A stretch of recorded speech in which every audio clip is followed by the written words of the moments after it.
I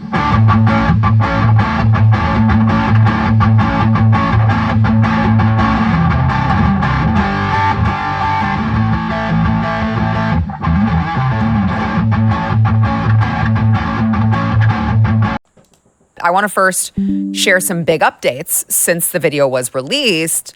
One of the biggest, our pal Vagina Pally, has responded.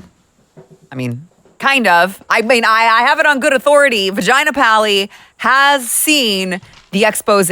Now, before we get into what happened, I want to highlight an issue, okay? All of this information is publicly available and on the internet, on like government websites and all, like it's all publicly available. We didn't go to the trouble of like using these elusive tactics to dig this up. We didn't like dox anyone. This is all publicly available on purpose, intentionally, information on employers who are sponsoring H-1Bs. So the claim, like trust me, the community that we have angered, they're really not happy. And we keep hearing the claim that we've invaded someone's privacy or you're doxing people. No, actually, we're not. The information that we're providing is newsworthy and serves the public interest and has to be exposed for what it is. How else can you expose the fraud and the corruption and the scams if you can't put it in front of people and show them this is what I'm saying it is? So questions about the H-1B visa workers that you have here. Quibbitz Technology. Can I call cops? So are the workers in here? Hey, somebody is knocking on my door and then they are like threatening me. I'm not threatening you, sir. Please, can you help me? I was just asking if you had ever met the person who lives here. I haven't, and I think that please. Can you tell me what you've seen? That she's seen some shady stuff go down and she has a family and she doesn't want to be involved. So whatever is happening really stinks. God, look at the quality of the houses in that area. Wow. So that was Sarah Gonzalez out on the streets. Here she is back in the studio. For those of you who maybe missed it, I went to this house in Irving, Texas, which on the public paperwork says it sponsors 27. Look at the quality of the house. Herringbone bond. That's like $250 an hour just to do that. Arching over the garage, arches everywhere. I'm a bricklayer. That's beautiful brickwork. God. Wow. 7 H-1B visas, and that is the work address. Well, it's not a work, obviously. It's a house. No one was there. This was 3B's Technologies. And so after no one was there, we went to the address listed on their website that they had just recently changed. And as you can see, it was a building under construction. There were no workers there. There was so much dust in the air. I mean, true story. Quality. Actually, I haven't even said this until now. I had a massive headache afterwards when we left because of all of the dust and crap that was in there, because it was just under construction. So the funny thing is, they definitely saw the video because they've just updated their website and they've made quite certain to make everyone know 3B's Technologies is an IT consulting company and all the employees in 3B's Technologies work at client site address and no one works from 3B's office address, as we are a IT consulting company. How's that for broken English? But in sending this message, which, by the way, wow, you guys got that up quick, fast, and in a hurry. Nothing to see here. That's not suspicious or anything that you would very, very quickly try to cover your tracks. But also you may have just accidentally admitted to committing fraud because it's against the law to not properly disclose where your workers are to the government. They have to know. USCIS says employers must file amended H-1B petitions when a new labor condition application for non-immigrant workers is required due to a change in the H-1B workers' work site location. That's what I need you guys to understand. They have to they're not giving us, oh, this is my home address. This is where I live. This is my employer's home address. This is where my employer's HQ is. No, this is the actual work site location that they have to give. So if you're saying that your employees are working off site and you have not actually amended their LCAs, you are committing fraud. You are breaking the law. Thank you, 3Bs. We will definitely intend to use that against you when we deliver all of this to the authorities. I also want to point out that they didn't even bother updating their website to remove the addresses, which I already proved were phony, like this, their job. Also, I would like to just point out, if you're just an IT consulting firm and all you do is consult, you're just a firm that consults, you don't need a workplace. Why the hell are we bringing these people into this country anyway? They can just stay in India. They can just hop on a Zoom call. They can just hop on the phone. They can type a little email from their shithole and just send it here. If all you are is an IT consulting firm and nobody needs to be here and everyone can just work virtually consulting, they can just do that from over there where they came from. Okay?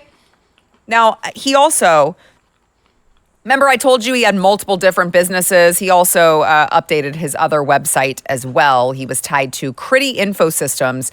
They've gone in and removed all the broken code that we found. You're welcome.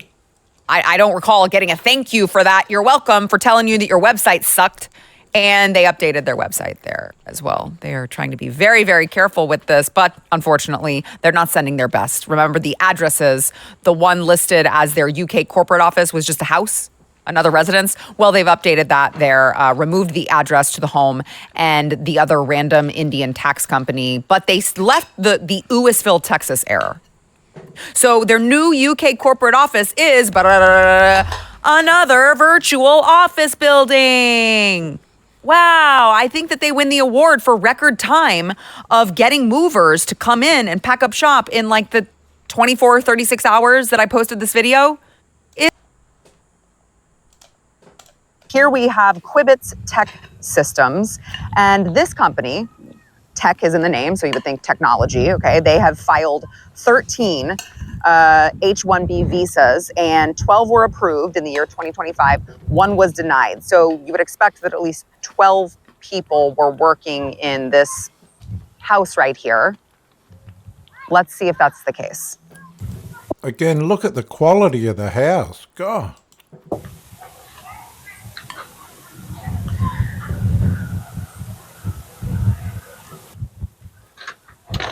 Hi. Hi, are you Hari? Yeah. Hi. I was wondering, I was just looking for more information on Quibbitz Technology. Can I call cops? I can't.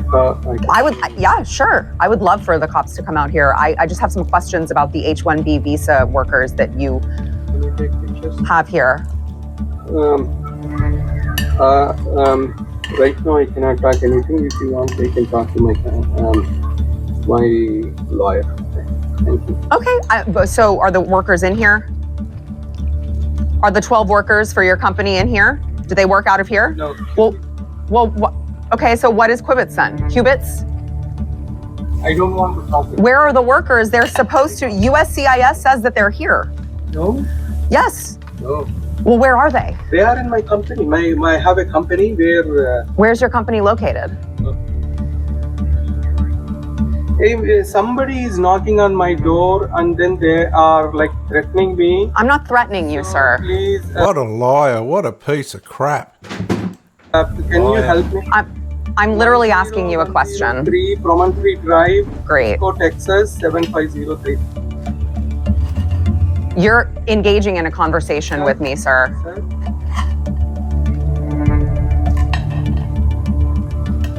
Yeah. Where is your office? It's techsystems.com. You find address. Can you repeat that? I don't understand. If you don't want to talk to me, just close the door. 03 Promontory Drive. Okay. Clearly very freaked out because all I did was ask one question and then he threatens to call the cops. Starts calling the cops as if I'm doing anything wrong and then accuses me of threatening him because I simply asked where the workers are. Very strange. Someone who was operating in good faith and Yes, please. What are you going to come talk to us or not?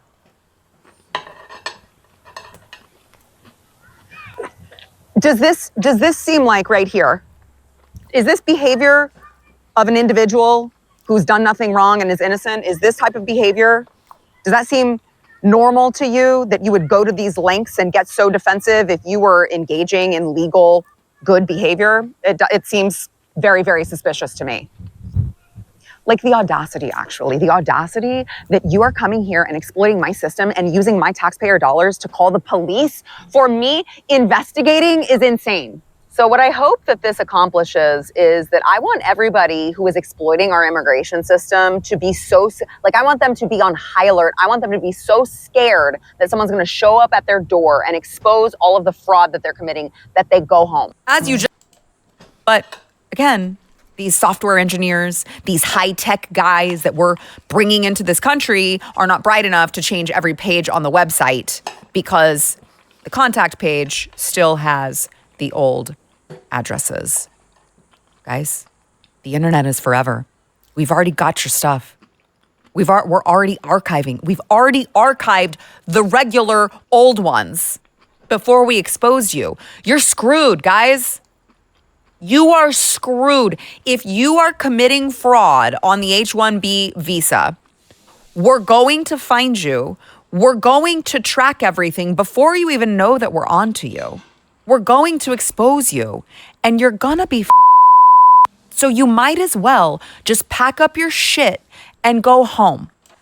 Exclusive interview for you with a woman prosecutors say was the mastermind of Minnesota's biggest COVID-era fraud scheme. Her name is Amy Bach. She's 44 years old, and she is not part of the Somali community. Last year, she was convicted of orchestrating a $250 million plot to defraud government program to feed hungry kids. She spoke to CBS News Minnesota correspondent Jonah Kaplan, who joins us now. Jonah, good morning. We all want to hear what she has to say. Good morning to you. Gail, good morning. As you mentioned, there's been so much focus on the Somali community here in Minnesota because of the widespread fraud.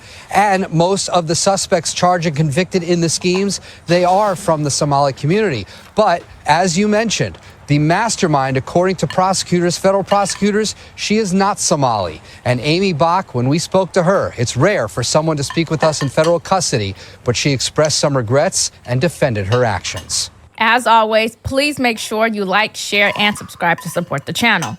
Okay, so here's the short version. Feeding Our Future exploded from a small nonprofit to a massive operation, claiming nearly $200 million in federal meal reimbursements in 2021, up from just a few million in 2019, all under relaxed pandemic rules. There were no rules during the pandemic, but they made sure that we wore our masks. Federal prosecutors found that millions of dollars were claimed for meals that never existed, and much of that cash was diverted to luxury cars, real estate, expensive vacations, jewelry, all of that rather than feeding hungry kids.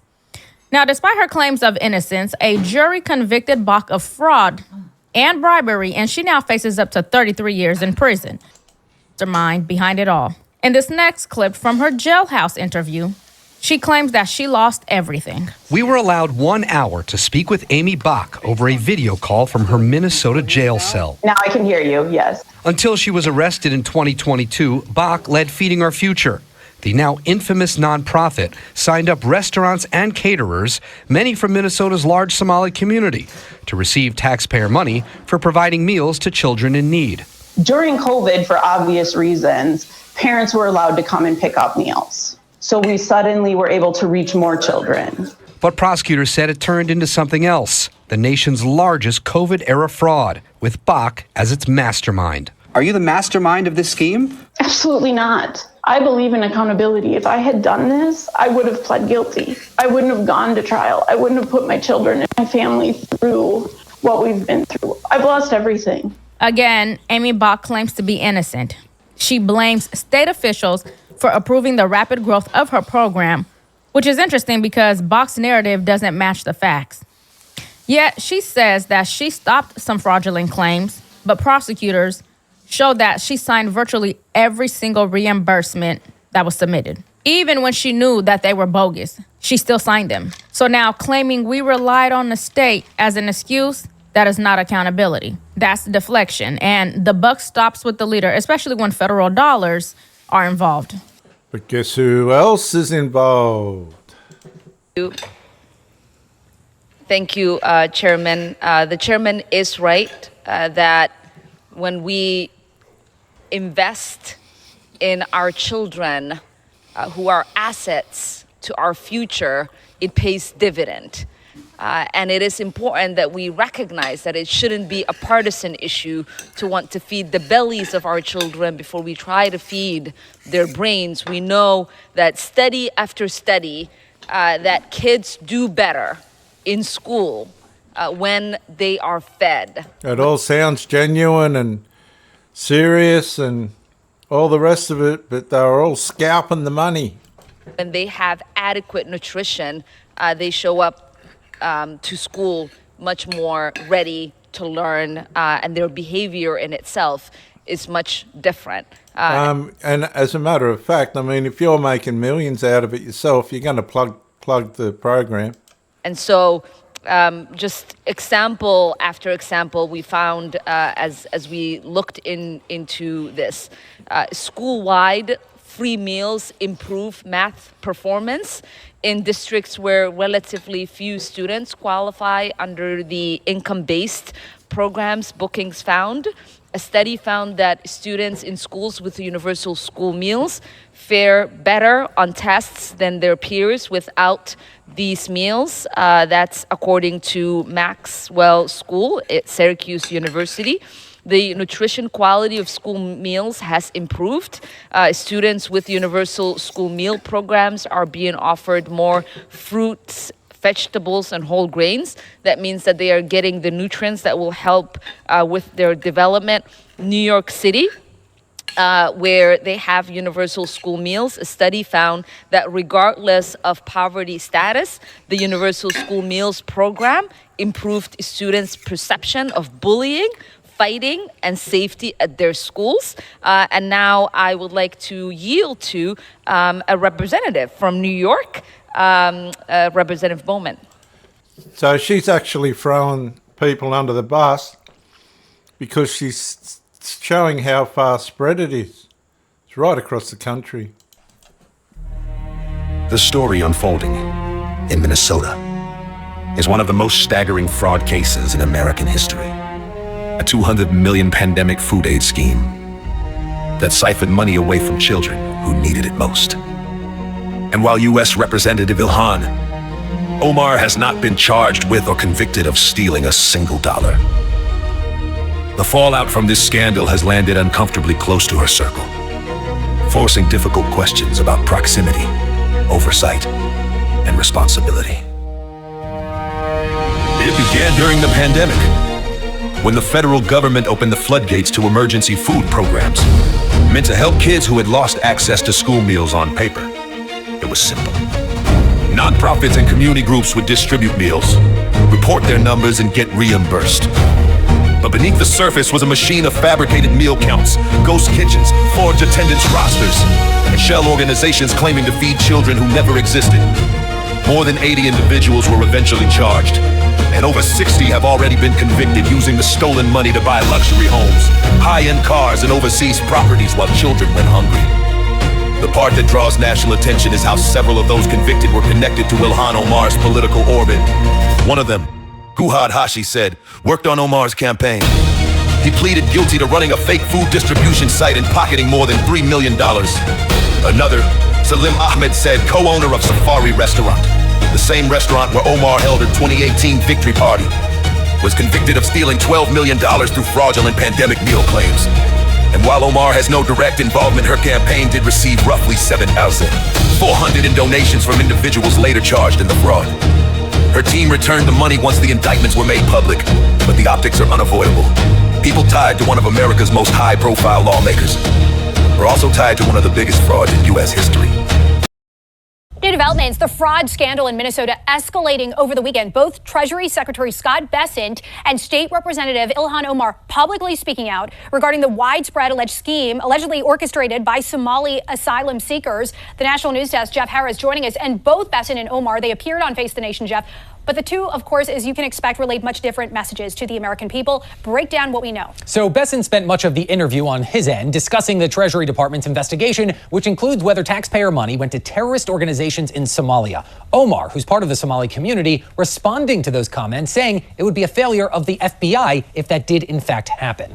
Over the weekend, Treasury Secretary Scott Bessent calling out Minnesota Representative Ilhan Omar for her response about the allegations of widespread fraud from the state's Somali community, the largest in the nation, and potential link to terrorist organizations. Representative Omar tried to downplay it, said, it was very, it was very tough to know how this money should be used. Yeah. She was gaslighting the American people. Meanwhile, Omar pushing back, saying any connection between alleged Somali fraud and terrorism would fall on the FBI. If there was a linkage in that the money that they had stolen going to terrorism, then that is a failure of the FBI. This fraud investigation dates back to 2022 when the Biden administration filed charges in connection to what they called the largest pandemic fraud in the U.S. Bessent saying he was asked last week to investigate whether Minnesota's tax dollars made its way to terrorist organizations linked to Somalia. That money has gone overseas.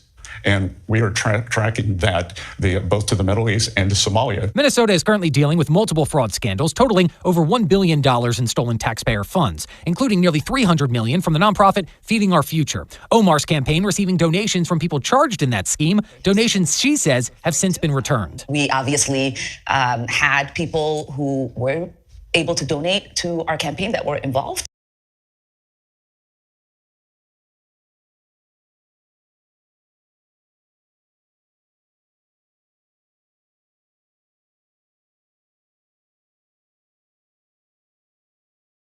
The politicians are serial liars. We send that money back. Now, the House Oversight Committee announcing last week it's also opening an investigation into the fraud in Minnesota. Chairman James Comer saying whistleblowers were ignored. That this fraud was taking place and that both the Attorney General and the governor of Minnesota turned a blind eye to it. Meanwhile, Republican Senator John Kennedy also weighing in on the Senate floor last week, calling the fraud case, quote, a clown world on steroids. It makes me want to knee someone in the groin. It just makes me furious.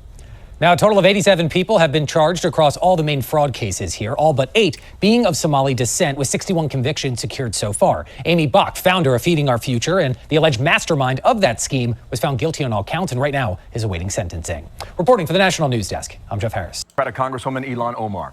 Questions popping up about what she knew and when about a massive COVID fraud scheme in her district. Talking billions, could be billions, at least $1 billion, could go higher. Mike Tobin's got more on that now. Mike, good morning to you. What do you have?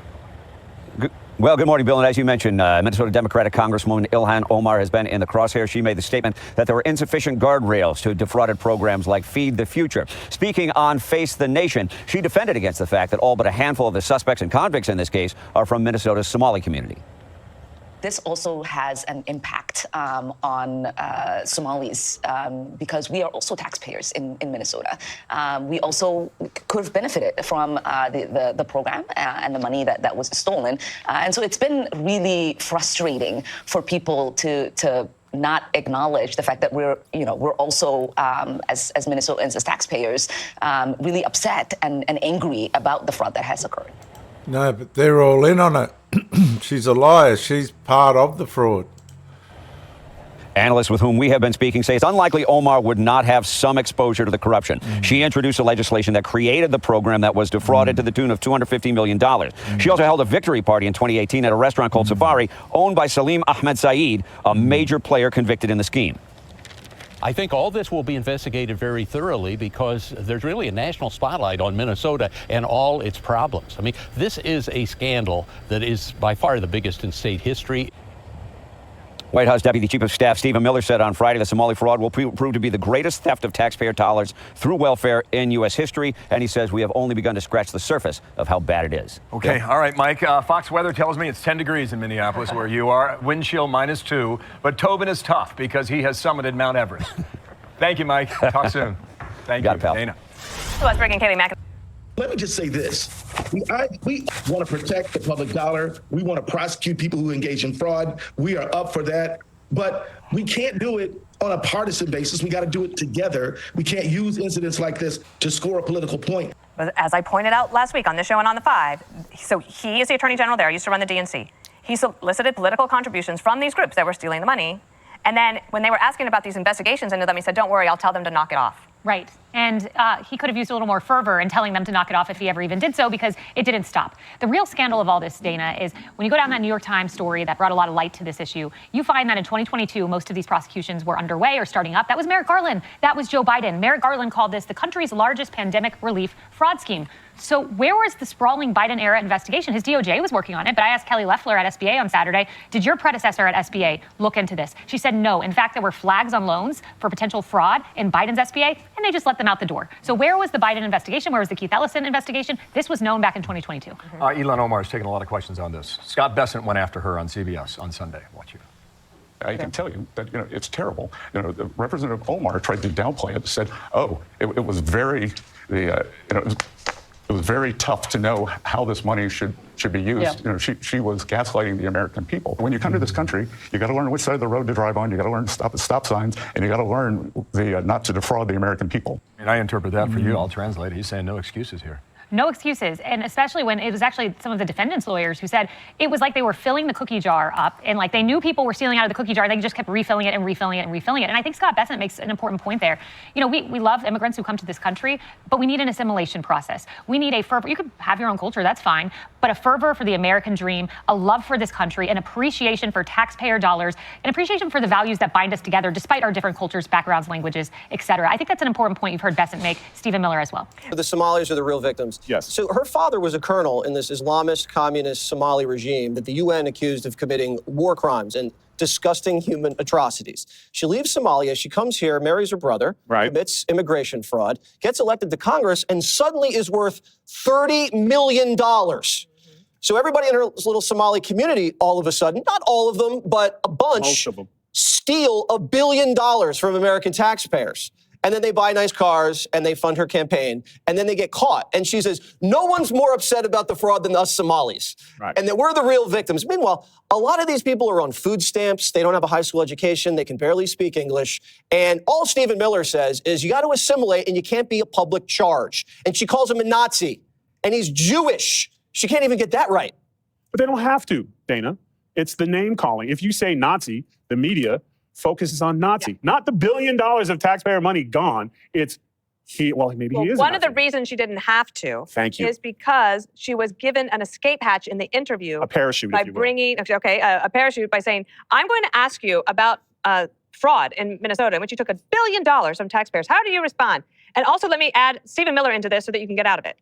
And to me, she doesn't seem upset at all that Americans were ripped off. They were double tapping COVID funds. Yeah. And then the thing is that, like Jason Riley of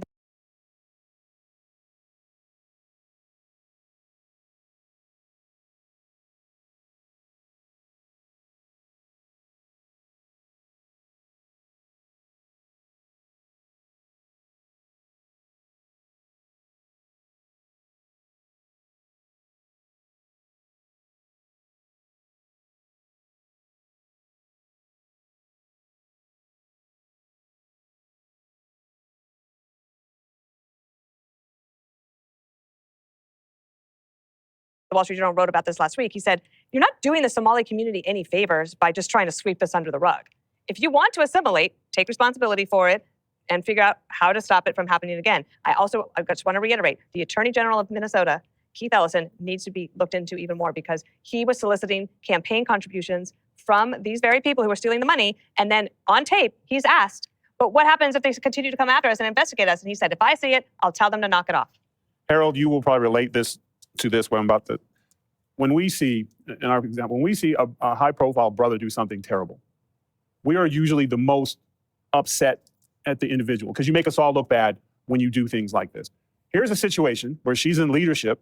She's probably the most popular, recognizable person representing her cultural group, and there's $1 billion scandal. Shouldn't she be the one leading the charge? Yes. Because you're making us all look bad. She listed off all those groups, Irish, this. Guess what? They would police their own. They did police their own. That's why they were assimilated to this country and no longer are called little groups. We're talking a little bit in break. I think that that making assumptions about, I'll take it a step further. I think your question's right. I agree with you. I share that view, and whenever that is the case, I often feel that way.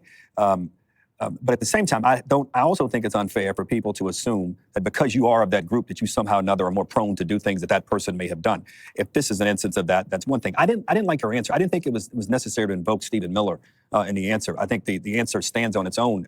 If there's nothing there, her point was if this is indeed something, then our law enforcement in America should find this out and get to the bottom of it. And there's insinuation that it's hard to imagine how she couldn't have known about these things. If that's the case, then let the investigation fall where the investigation may fall. But I just wish she hadn't invoked her feelings about Stephen Miller. Indeed, obviously she's shared them, but I don't see the connection between the issue here and Stephen Miller's comments about immigration. He has some strong positions that I disagree with, but it doesn't really have any relationship to the story. Well, even let's just say, for argument's sake, let's say that he is a card-carrying Nazi. What does that have to do with the evidence that's coming forward? So the Nazis are telling on you? I would expect the Nazi to tell on you if I was doing it.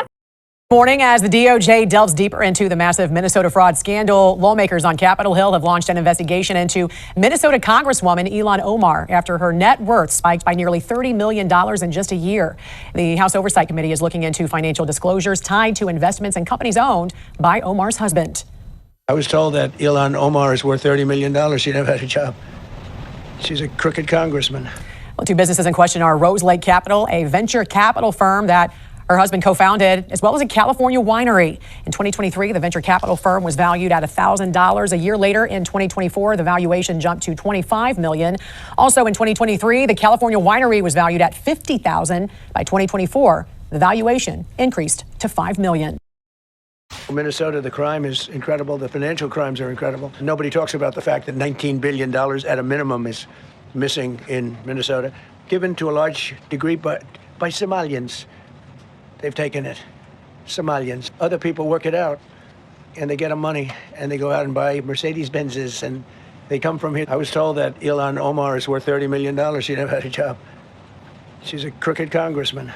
That was President Trump today on the Minnesota frauds. He's calling out Congresswoman Ilhan Omar. Her net worth is soaring to $30 million. Congresswoman Omar has not been implicated in any of the state frauds so far. She previously she's denied being a millionaire, saying her salary as a congresswoman is $174,000 was her only significant income. Let's bring in from House Judiciary Congressman Dara Lissa. So, what do you make of Nate Foley's report here that it went from assets of around $51,000, but by 2024 it was listed to up to $30 million? What do you think is going on here? There's reports Omar and her husband who gets subpoenaed to testify before House Oversight. What do you think?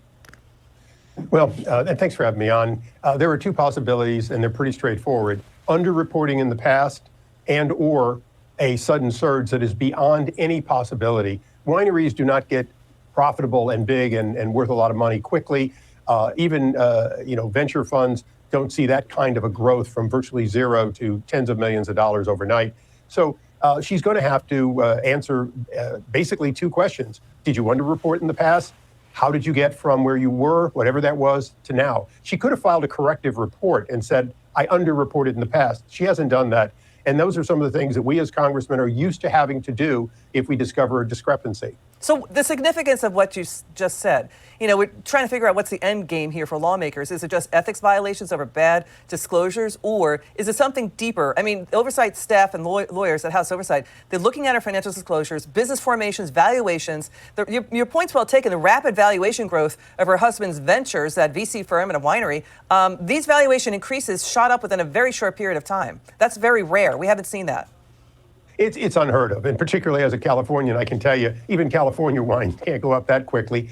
Look, there's no question at all. There are some serious ethical questions at a minimum, and then some legal questions beyond that for what is the source of it. And at a time when tens of billions of dollars have been stolen from the American people, we'd like to know clearly, did any of this boomerang out and come back? Those are fair questions in light of this meteoric increase, but also the likelihood that there were assets that were underreported in the past.